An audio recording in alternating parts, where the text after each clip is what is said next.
Hello friends, मैं हूं सन्मय प्रकाश और आपका स्वागत है सरकार जॉब न्यूज़ में। सबसे पहले इंपॉर्टेंट क्वेश्चंस देखते हैं क्या क्या है इस करंट अफेयर्स वीडियो में। तो किस देश ने ट्रॉफी हंटिंग का विरोध करने वाले जर्मनी को 20,000 हाथी भेजने की धमकी दी है? देश के सबसे बड़े हवाई सैन्य अभ्यास का नाम बताएं जो कि अप्रैल 2024 में आयोजित किया गया है। गुजरात के किस जिले में 5,200 वर्ष पुरानी हड़प्पा कालीन बस्ती का कब्रिस्तान मिला है? सेना को किस प्रोजेक्ट के तहत संचालित वायु रक्षा नियंत्रण और रिपोर्टिंग सिस्टम मिला है? वर्ल्ड बैंक ने आरबीआई के किस पूर्व डिप्टी गवर्नर को आर्थिक सलाहकार पैनल में नियुक्त किया है? वाडा यानी वर्ल्ड एंटी डोपिंग एजेंसी के अनुसार दुनिया में सबसे ज़्यादा डोपिंग के मामले किस देश में पाए गए हैं?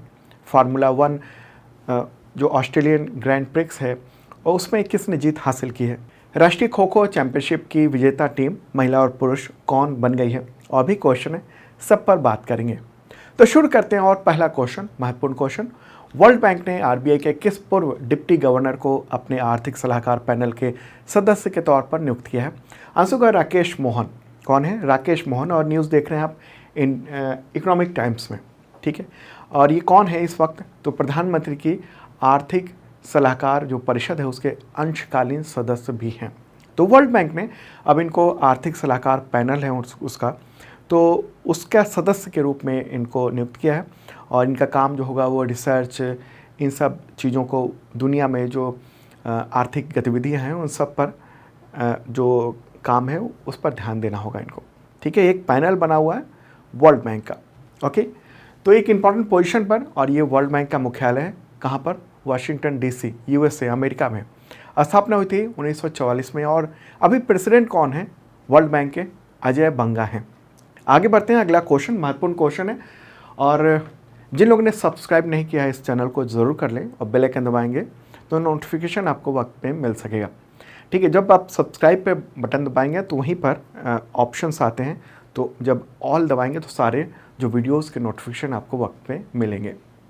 तो अगला क्वेश्चन बहुत ही महत्वपूर्ण है, थोड़ा लंबा होने वाला है। क्वेश्चन होगा किस देश में दुनिया के सबसे ज़्यादा 1,30,000 हाथी है, जिसके राष्ट्रपति ने ट्रॉफी हंटिंग के खिलाफ कार्रवाई करने वाले जर्मनी को 20,000 हाथी भेजने की धमकी दी है? ये धमकी दे दी है। आंसर का बोत्सवाना, ठीक है, बोत्सवाना। और ये इंडियन एक्सप्रेस में न्यूज़ भी देख रहे हैं। Why Botswana threatened to send 20,000 elephant to Germany. तो इसके बारे में डिटेल बात करेंगे। उससे पहले ये समझते हैं कि ट्रॉफी हंटिंग होता क्या है, या ट्रॉफी हंटर कौन लोग होते हैं। देखिए, ये फोटोग्राफ देख रहे हैं जिसमें एक व्यक्ति है, ये अफ्रीका का फोटोग्राफ है। एक व्यक्ति है जिसने हाथी को मार डाला और गर्व से वहाँ पर बैठा हुआ है हाथी के ऊपर। तो ये लोग ट्रॉफी हंटर कहे जाते हैं। ये अपने शौक के लिए, खेल के लिए जानवरों को मारते हैं और फिर उसके जो बॉडी पार्ट्स हैं, जैसे हाथी के दांत हो गए, इसके खाल हो गया, अगर दूसरे जानवर थे किसी का सींग, तो ये सब ले जाके और ट्रॉफी के तौर पर प्रदर्शित करते हैं अपने को, ठीक है। और मनोरंजन के लिए वो हाथी, गैंडे, बड़ी बिल्लियाँ जैसे शेर, बाघ, तेंदुआ, इन सब को मारने का शौक़ होता है। और ये जो मारते हैं ना, उसके लिए ये बहुत बड़ी रकम चुकाते भी हैं और अपनी उपलब्धि के तौर पर ये रिकॉर्ड में रखते हैं वो। और ये ट्रॉफी हंटिंग जो ना, उसकी वजह से बहुत सारी प्रजातियों की संख्या में गिरावट आई है। संकटग्रस्त जो प्रजातियां हैं उसमें काफ़ी गिरावट आई है। और अमेरिका की बात करेंगे अगर, तो कानूनी तौर पर हर साल कम से कम 1,26,000 जो पशु ट्रॉफियां हैं वो आयात की जाती हैं। और यूरोपीय संघ में 11,000 से 12,000 ये ट्रॉफियां आयात की जाती हैं। ट्रॉफियों का मतलब क्या हुआ? मतलब कि जो जानवर है उसके अवशेष वो ट्रॉफी के तौर पर ये पेश किया जाता है।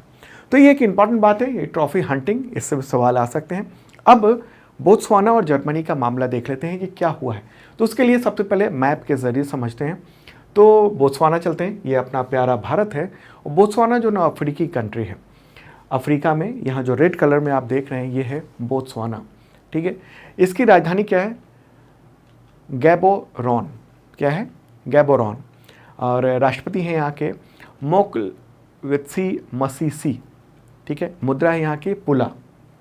बोत्सवाना की आबादी लगभग 24 लाख है। इसके पड़ोसी देश की बात करेंगे तो ये है जिम्बाब्वे, ठीक है। इधर है जाम्बिया ये है साउथ अफ्रीका, ठीक है। ये नामीबिया है जहाँ से भारत को चीता मिला था। ओके, तो ये सब इसके पड़ोसी देश हो गए। ओके, ये लैंड लॉक्ड कंट्री है। ओके, अब जर्मनी चलते हैं क्योंकि विवाद जो है जर्मनी से है। जर्मनी कहाँ पर है? वो यूरोप में है और यहाँ पर आप देख रहे हैं ये जर्मनी है। राजधानी बर्लिन है। यहाँ के चांसलर कौन है? Olaf Scholz. मुद्रा जो है वो यूरो है। ओके, आबादी करीब 8.6 करोड़ के आसपास है। इसके पड़ोसी देशों की बात करेंगे ना तो डेनमार्क इधर हो गया। ओके, फिर ये वाला पोलैंड हो गया, ये चेक रिपब्लिक हो गया, ये ऑस्ट्रिया हो गया, ठीक है। इधर स्विट्ज़रलैंड हो गया आपका, फिर फ्रांस हो गया, बेल्जियम हो गया, ओके, नीदरलैंड्स हो गया। ये सब इसके पड़ोसी देश हो गए। तो अब देखते हैं कि दुनिया में सबसे ज़्यादा हाथी बोत्सवाना में ही क्यों है। दरअसल बोत्सवाना जो ना वो अपने पड़ोसी देशों के विपरीत वहाँ की सरकार स्थिर रही है, छोटी मानव आबादी है वहाँ पर, तो इसकी वजह से ये हाथियों के लिए एक सुरक्षित आश्रय स्थल रहा है। उदाहरण के तौर पर इसका जो पड़ोसी है नामीबिया है, इधर अंगोला है पड़ोसी, वहाँ पर जो है वो बड़े पैमाने पर अवैध शिकार होते हैं। वहाँ की सरकारें उतनी स्थिर भी नहीं रही है, तो ऐसे में शिकारियों पर कार्रवाई भी नहीं हुई है। और हाथी जो होता है वो अगर जानवरों में देखेंगे तो सबसे बुद्धिमान होता है। तो उसने क्या किया, उसने एक खास जगह पर एक चोब नदी है उसको पार करना बंद कर दिया और दूसरे देशों में विचरण करने की बजाय वो बोत्सवाना में ही रहना पसंद किया। और गौर करने वाली बात है कि हाथी जो है वो अत्यधिक बुद्धिमान जानवर माना जाता है। और बोत्सवाना ने शुरुआत में काफ़ी सख्त संरक्षण नीतियाँ लागू की थी। 2013 में अवैध शिकार की जब घटनाएं बढ़ रही थी तो इसने क्या किया, जो संदिग्ध शिकारी हैं उसको शूट टू किल नीति अपनाई। और इसकी वजह से क्या हुआ कि जो भी शिकारी वहाँ देखे जाते थे उसको मार दिया जाता था। और यहाँ पर ट्रॉफी हंटिंग को भी बैन लगा दिया गया था। और इसके बाद कुछ समय बाद यहाँ पर आबादी लगातार बढ़ने लगी, ठीक है। यहाँ 1960 के दशक में 10,000 से भी कम हाथी थे। वहीं 1990 में ये संख्या बढ़कर 80,000 तक पहुँच गई, ठीक है। तो 2013 की जो बात कही उससे पहले भी वहाँ पर कार्रवाई बहुत तेज़ी से थी हाथियों को संरक्षित रखने में।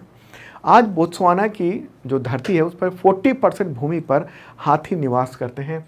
तो यहाँ पर अब सवाल होगा कि जब इतना संरक्षित यहाँ पर हाथी हैं तो अब क्या हुआ कि ट्रॉफी हंटिंग को लेकर एक नया विवाद हो गया है।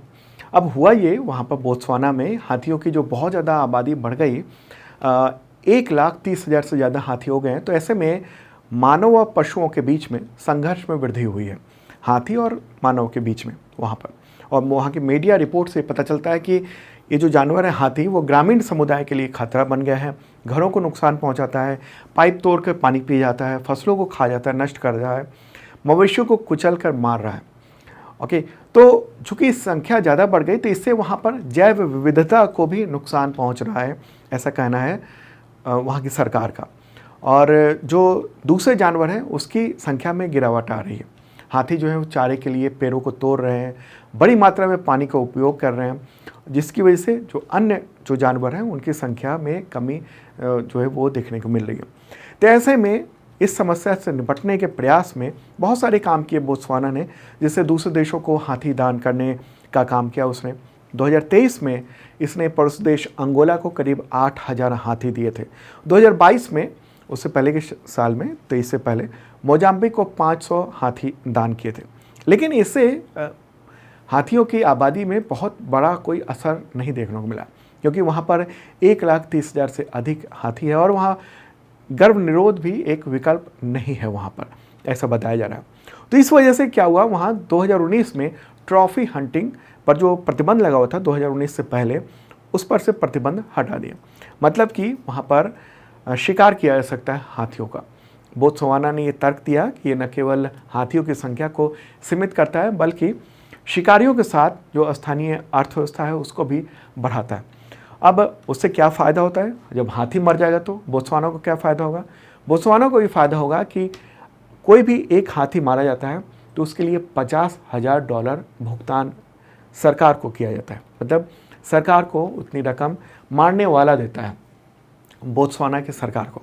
कोई बाहर से व्यक्ति गया और उसने अपने शौक के लिए हाथी मारा तो उसको $50,000 एक हाथी के मारने के लिए मिलेगा। ठीक है, फिर ट्रॉफी हंटिंग करेगा, उसके अवशेष वो ले जाएगा अपने देश में, जिसे अमेरिका और यूरोप में ले जाते हैं। तो अभी जर्मनी के साथ क्या विवाद हुआ है?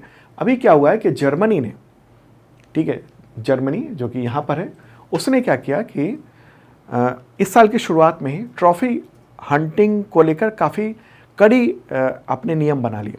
मतलब कि जानवरों से जो ट्रॉफियाँ प्राप्त हो रही हैं, यानी जानवरों के जो अवशेष हैं, उसको आयात यहाँ पर नहीं किया जाएगा। उस पर बहुत कड़ी मतलब पाबंदी और सख्त नियम बना दिए गए।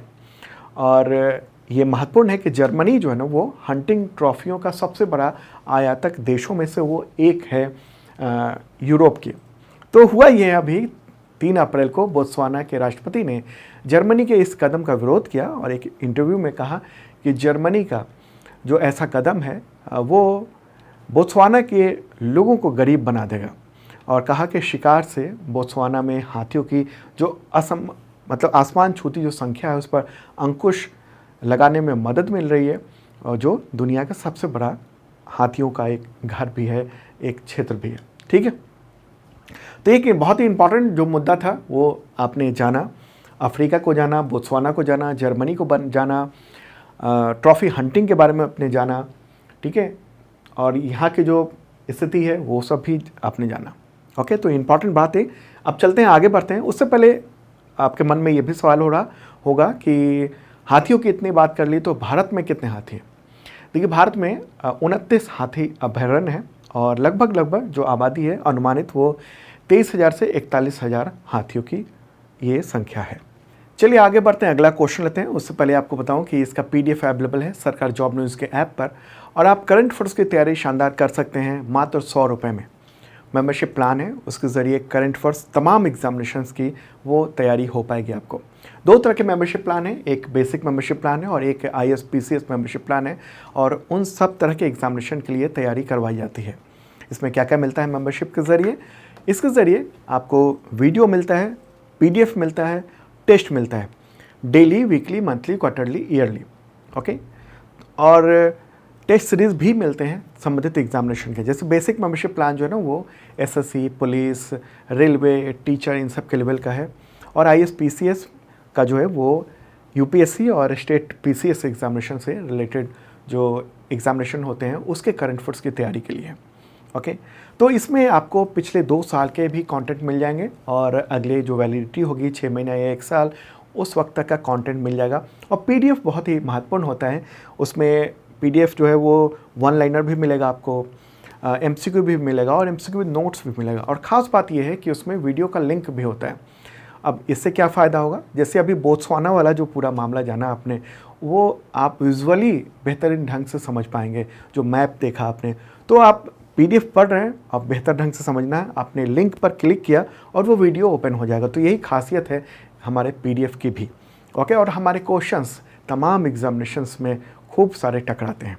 ओके, देखिए ज़रूर, इस वीडियो के डिस्क्रिप्शन में ऐप का लिंक दिया हुआ है, आप ऐप डाउनलोड कीजिए, चेक कीजिए, और चाहे तो मेंबरशिप ले सकते हैं, बेसिक मेंबरशिप या ISPCS मेंबरशिप, आप जिस तरह के एग्जामिनेशन की तैयारी करना चाहते हैं उसके लिए। चलिए अब नेक्स्ट क्वेश्चन को लेते हैं। गुजरात के किस जिले में शोधकर्ताओं ने 5200 वर्ष पुरानी हड़प्पा कालीन यानी हड़प्पा के समय की बस्ती के अवशेष और कब्रिस्तान ढूंढे हैं, उनको मिला है? आंसर का कच्छ। कहाँ पर? कच्छ में। तो केरल विश्वविद्यालय के जो पुरातत्वविद हैं, रिसर्चर्स हैं, और इसके अलावा कई और संस्थानों के सहयोग से इन सब ने गुजरात के कच्छ ज़िले में परता बेट है, वहाँ पर हड़प्पा बस्ती के कब्रिस्तान का पता लगाया।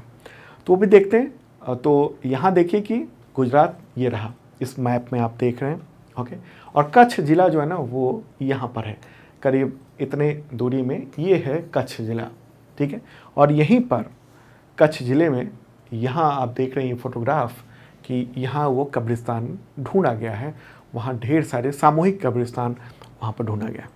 और ये उत्खनन जो है ना, ये पूरी जो खुदाई वहाँ पर चल रही थी, उससे ये पता चलता है कि वो हड़प्पा कालीन ये पूरा कब्रिस्तान था इसमें बलुआ पत्थर और शैली से बने हुए गोलाकार आयताकार संरचनाएं भी मिली हैं।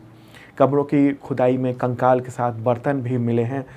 ओके, अच्छा, इससे पहले इसी क्षेत्र के आसपास करीब 2018 में 500 कब्रों वाला एक सामूहिक कब्रिस्तान का भी पता लगाया गया था और उसके बाद से लगातार काम चल रहा था। तो अब मिट्टी के बर्तन, कलाकृति, जानवरों की हड्डियाँ, इन सब की उपस्थिति के बारे में पता चला है। वहाँ एक पहाड़ी है और उस जगह पर उसकी खुदाई हुई तो उससे ये सब पता चला है। हड़प्पा जो है वो सिंधु घाटी सभ्यता का एक हिस्सा था और ये सभ्यता लगभग 2500 ईसा पूर्व में फैली हुई थी। वर्तमान में अगर इस क्षेत्र को कहेंगे तो पाकिस्तान और पश्चिम भारत का हिस्सा आसपास होता है और सिंधु घाटी सभ्यता को दुनिया की सबसे प्राचीन सभ्यताओं में से एक माना जाता है। सिंधु घाटी सभ्यता के 1400 केंद्र खोजे जा सके हैं और उसमें से 925 केंद्र जो हैं भारत में हैं, ठीक है, बाकी पाकिस्तान में। ओके, चलिए अब आगे बढ़ते हैं, अगला क्वेश्चन लेते हैं। क्वेश्चन हुआ अगला, भारतीय सेना की वायु रक्षा कोर को किस प्रोजेक्ट के तहत स्वदेशी स्वचालित वायु रक्षा नियंत्रण और रिपोर्टिंग सिस्टम मिला है? आप ये सोच रहे होंगे कि भारतीय सेना क्यों लिखा हुआ है, वायुसेना क्यों नहीं लिखा हुआ है? देखिए, भारतीय सेना है ना, उसके पास भी एक अपना वायु रक्षा कोर है, यानी एयर डिफेंस कोर अपना बना हुआ है। एयरफोर्स तो देश की जो आसमान है उसकी रक्षा करता है, लेकिन जो सेना है वो भी बॉर्डर के तमाम इलाके में वहाँ पर अपनी तरफ से पूरी व्यवस्था रखता है ताकि जो हवा से अगर कोई अटैक होता है तो सेना ही कुछ जो है ना वो उसको ख़त्म कर सके, उसको नष्ट कर सके, जो भी हमले हो रहे हैं, जो भी आ रहा है उसको, ठीक है। तो इस सिस्टम की जो तैनाती है ना वो 4 अप्रैल को की गई है, अभी हाल ही में। ये अक्ष तीर प्रोजेक्ट होगा इसका आंसर। ओके, क्या है? अक्ष तीर प्रोजेक्ट इसका आंसर होगा। 4 अप्रैल को BEL गाजियाबाद से नियंत्रित केंद्रों के पहले बैच की हरी झंडी यहाँ पर दिखाई गई है। ओके, ये प्रोजेक्ट क्या है? इसमें क्या होता है, भारत इलेक्ट्रॉनिक्स लिमिटेड यानी BEL ने इसको डेवलप किया है और ये ऑटोमेटिक एयर डिफेंस कंट्रोल और रिपोर्टिंग सिस्टम है। इसमें रडार सेंसर लगे हुए हैं और बहुत सारे चीज़ें लगी हुई हैं और ये दुश्मन के एयरक्राफ्ट, जेट जो विमान है, हेलीकॉप्टर, ड्रोन, मिसाइल, इन सब के बारे में अलर्ट जारी करता है और इस आधार पर ज़मीन से हवा मार करने वाले मिसाइल और रॉकेट को जोड़ा जा सकता है और जो दुश्मन है उसके जो हमले हैं उसको नाकाम किया जा सकता है, ठीक है। तो ग्राउंड आधारित ये चीज़ है। ओके, इससे पहले जो भारत का जो डिफेंस सिस्टम में यानी सेना का जो इसमें चीज़ें इस्तेमाल हो रही थी वो दूसरी थी। कुछ तो रूस के भी सिस्टम पर बहुत सालों तक हम लोग डिपेंडेंट रहे हैं, लेकिन ये हम देख रहे हैं अक्ष तीर जो सिस्टम है वो जो प्रोजेक्ट है उसके तहत ये काम किया गया है। ओके, तो BEL ने इसको डेवलप किया है, नहीं भारत इलेक्ट्रॉनिक्स लिमिटेड ने। ये भारत सरकार के स्वामित्व वाला एरोस्पेस और डिफेंस इलेक्ट्रॉनिक्स कंपनी है। ओके, मुख्यालय कहाँ पर है? बेंगलुरु में है और इसकी स्थापना हुई थी 1954 में। बात कर लें इंडियन आर्मी की भी। इंडियन आर्मी के चीफ कौन है? जनरल मनोज पांडे। ओके, आगे बढ़ते हैं और अगला क्वेश्चन लेते हैं। देश के सबसे बड़े हवाई सैन्य अभ्यास का नाम बताएं जिसमें देश भर के सभी वायुसेना स्टेशनों की भागीदारी रही है अप्रैल 2024 में। आंसर होगा गगन शक्ति। क्या नाम है? गगन शक्ति। हालांकि इसके बारे में मैंने इससे पहले भी एक बार ये क्वेश्चन दिया था, लेकिन उस समय चूँकि पोखरण में चल रहा था ये अभ्यास, उसमें दिया था, लेकिन ये इसका रेंज जो है ना काफ़ी बड़ा है, ठीक है। तो ये शुरुआत हुई थी फील्ड फायरिंग रेंज पोखरण से, 1 अप्रैल से शुरू हुआ और 10 अप्रैल तक ये पूरे देश में चल रहा है और करीब 10,000 से ज़्यादा वायु सैनिक इसमें पार्टिसिपेट कर रहे हैं देश के अलग अलग हिस्सों में। और जैसे अभी हाल ही में आपने सुना होगा कि तमाम जो देश के एक्सप्रेस वे हैं वहाँ पर जो फाइटर प्लेन है उसको उतारने का अभ्यास वगैरह किया गया है। जम्मू कश्मीर में किया गया, आगरा लखनऊ एक्सप्रेस वे पर किया गया। ये सब अभ्यास इसी के तहत किए गए हैं। ओके, तो ये सबसे बड़ा अभ्यास ये बताया जा रहा है इस वक्त का और इसमें Tejas, Rafale, Sukhoi 30, Jaguar, Mirage, Chinook, Apache, Prachand, ये तमाम जो एयरक्राफ्ट हैं इन सब को शामिल किया गया, जैसे transport aircraft, globe master, C-30J Hercules, ये सारे जो है ना वो सबको इस्तेमाल किया गया। आगे बढ़ते हैं, अगला क्वेश्चन लेते हैं। केंद्रीय रिजर्व पुलिस बल यानी CRPF शौर्य दिवस कब मनाया जाता है? आंसर होगा 9 अप्रैल को। 9 अप्रैल को क्यों मनाया जाता है? क्योंकि 9 अप्रैल 1965 को CRPF की टुकड़ी ने गुजरात के कच्छ में स्थित जो सरदार पोस्ट था वहाँ पाकिस्तानी सेना को हराया था, और CRPF ने इस दौरान 34 पाकिस्तानी सैनिकों को मार गिराया था और 4 को जिंदा पकड़ लिया था। इसमें 6 CRPF के जो जवान थे वो शहीद हो गए थे। ठीक है, तो ये वीरता का दिवस है और इसलिए मनाया जाता है। ओके, CRPF के अभी डायरेक्टर जनरल कौन है? अनीश दयाल सिंह हैं वो। ओके, स्थापना हुई थी 1939 में CRPF की, मुख्यालय न्यू दिल्ली में है। अगला क्वेश्चन, विश्व होम्योपैथी दिवस कब मनाया जाता है? आंसर होगा 10 अप्रैल को। इस दिन यानी 10 अप्रैल 1755 को होम्योपैथी दवा पद्धति के आविष्कारक डॉक्टर हैनीमैन, उन पूरा नाम था क्रिश्चियन फ्राइडरिक सैमुअल हैनीमैन, तो उनका जन्म हुआ था।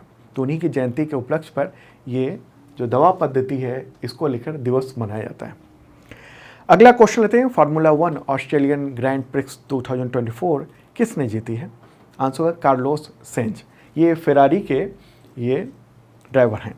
ओके, ये फोटोग्राफ देख रहे हैं आप, और किस देश के हैं वो? स्पेन के मूलतः हैं, फेरारी के ड्राइवर हैं और 29 ईयर के हैं। दूसरे स्थान पर फेरारी के ही चार्ल्स लेक्लर्क रहे हैं। ठीक है, आगे बढ़ते हैं, अगला क्वेश्चन लेते हैं। राष्ट्रीय खो खो चैंपियनशिप 2023-24 की विजेता टीम महिला और पुरुष दोनों का नाम बताएं। आंसर होगा महाराष्ट्र।